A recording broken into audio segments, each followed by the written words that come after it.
Will Justin Baldoni actually face Blake Lively? In court, or is he hiding? Settlement is dead. The trial is 6 weeks away, and now Blake Lively's legal team just asked a question that nobody on the other side wants to answer. Will Justin Baldoni actually show up? Because right now, as of this week, Baldoni and every single person Lively is suing have flatly refused to confirm whether they will testify in person at trial or quietly hide behind pre-recorded deposition tapes. And Lively's attorneys are calling it exactly what it looks like: gamesmanship. This is the moment the whole case has been building toward, and the fact that the other side won't even confirm they'll be in the room tells you everything you need to know about the strategy they are running. Welcome to the Marquee Report, where we break down Hollywood's biggest stories with the detail they actually deserve. Let's get into it. Quick recap of where we are.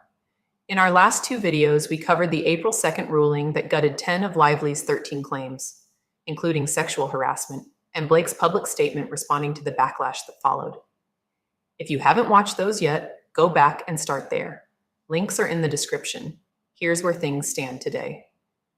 3 claims are headed to trial on May 18th in Manhattan Federal Court: retaliation against Wayfarer Studios, aiding and abetting retaliation against the PR firm involved, and breach of the contract writer agreement. Settlement talks were ordered by the court. Both sides rejected any deal to avert the May 18th trial. Separately on the phone, shared with a magistrate judge trying to find any common ground at all. There was none. So both sides are now in full trial preparation mode. Pre-trial filings are due April 10th. The jury is being assembled, and that is when Blake Lively's team filed something that stopped everyone in their tracks.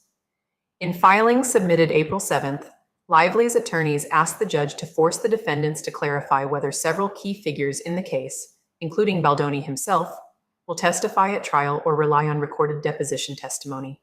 This sounds procedural. It is not. Here is why it matters enormously. When a witness testifies live in a courtroom, the opposing legal team gets to cross-examine them in real time, in front of a jury. Every answer, every hesitation, every moment of discomfort happens live. Jurors watch body language, and they form impressions. They decide who they believe. When a witness uses a pre-recorded deposition tape instead, that dynamic disappears entirely. The jury watches a screen. The moment is controlled. The witness answered those questions months ago in a lawyer's office, with their own legal team present, with unlimited time to think before speaking. These are not equivalent, and Lively's team knows it. Lively's attorney, Michael Gottlieb, wrote to the court accusing Baldoni's team of gamesmanship, arguing their refusal to provide this information appears designed to manufacture a strategic advantage by depriving Lively of information that will substantially influence her ability to complete witness and exhibit lists. And in plain English, you cannot properly prepare for trial if you don't know who is actually going to be sitting across from you in that courtroom. Let's be specific about who exactly is staying silent on this question, because it is not just Baldoni. Every named defendant, all of them, simultaneously refusing to answer the same basic question. That includes Wayfarer Studios CEO Jamie Heath, Wayfarer Studios co-founder Steve Sarowitz, crisis PR specialist Melissa Nathan, and publicist Jennifer Abel, the people at the center of the alleged smear campaign. Not one of them will confirm whether they plan to walk into that Manhattan courtroom on May 18th. Now here is the twist that makes this even more interesting. As of April 2026, Baldoni is not actually a named defendant in any of the 3 surviving claims. The remaining defendants are Wayfarer Studios, the PR company, and the LLC set up for the film, not Baldoni personally. So technically, he does not have to show up at all. He could watch this entire trial from home. But here is the thing: he is widely expected to testify. Because the retaliation claims are entirely built around decisions his company made, actions his PR team took, and communications that run directly through him. A jury is going to hear his name hundreds of times. Whether or not he walks into that courtroom to explain himself is one of the most consequential decisions of this entire case. Gottlieb's filing to the court was direct. He wrote that if some or all of the parties are refusing to appear at trial, Lively is entitled to know that in advance. That line is doing a lot of work. And it is telling the judge, and by extension the public, that the defense is intentionally withholding basic logistical information to gain an edge.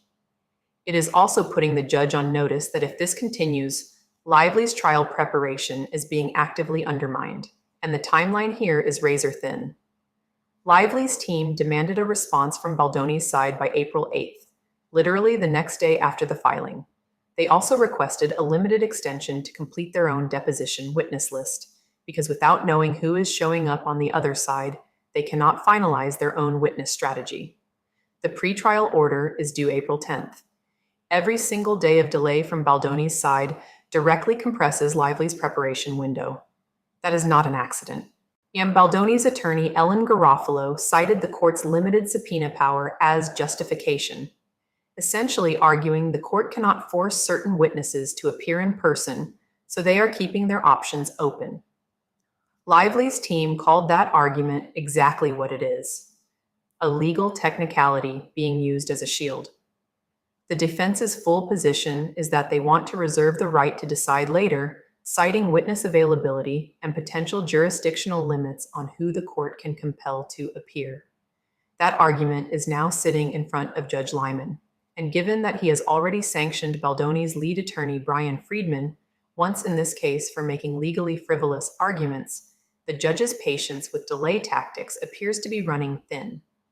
While all of this is playing out in court filings, and something interesting leaked this week from a completely different direction. According to reporting, Lively's close friends have been begging her to settle. Sources say they believe enough damage has already been done to both sides, and that walking away now is the smarter move. Think about what that means for a moment. Her own inner circle, the people who know her, who have watched this play out from the inside, are telling her to walk away. That the cost of continuing whatever she might win in court is not worth what this trial is going to demand from her personally. And she is saying no. Even after the judge dismissed most of her claims, Blake Lively has confirmed through her legal team that she still plans to testify at trial. Her attorney said she looks forward to taking the stand. And she said it herself in her Instagram statement. She will never stop fighting to expose the systems and people who seek to harm, shame, silence, and retaliate against victims. That is not the language of someone who is looking for an exit. That is someone who has decided the trial itself, the public record it creates, the testimony it puts on the stand, the playbook it exposes, is the entire point. Let's game this out. Because the question of whether Baldoni actually takes the stand is going to define how this trial is remembered. If he testifies in person, Lively's attorneys get to cross-examine him live in front of a jury. Every text message, every PR strategy session, every communication about the alleged smear campaign gets walked through in real time. His answers, or his non-answers, become the story of the day every day. And if he doesn't testify, his deposition tape plays instead. Controlled, flat. His lawyers will have shaped every answer months in advance, but there is a serious risk that comes with that choice. Juries notice when the main character doesn't show up. The absence itself becomes a question the jury carries into the deliberation room. The judge in this case has already noted that certain conduct at least arguably crossed the line. That is the standard that sent the retaliation claim to trial. The jury is going to be asked to decide whether what Baldoni's team did to Lively's reputation was deliberate, coordinated, and retaliatory. That is almost impossible to answer without hearing directly from the people who made those decisions. Whether they choose to face that jury in person or hide behind a screen, that choice tells its own story. And the jury will be watching either way. Here is where everything stands right now. The April 8th deadline for Baldoni's team to respond to Lively's testimony demand has passed. The pretrial order was due April 10th. Judge Lyman now has the testimony question in front of him. Settlement is officially off the table, and May 18th is closing in fast. Blake Lively has said she is ready to testify. Her entire legal team is locked in and preparing for trial. The question is whether the people she is accusing of destroying her reputation are going to look a jury in the eye and defend what they did, or whether they are going to let lawyers and video screens do the talking for them. That answer is coming. And when it does, we will be right here to break it down with the detail it deserves. This has been the Marquee Report.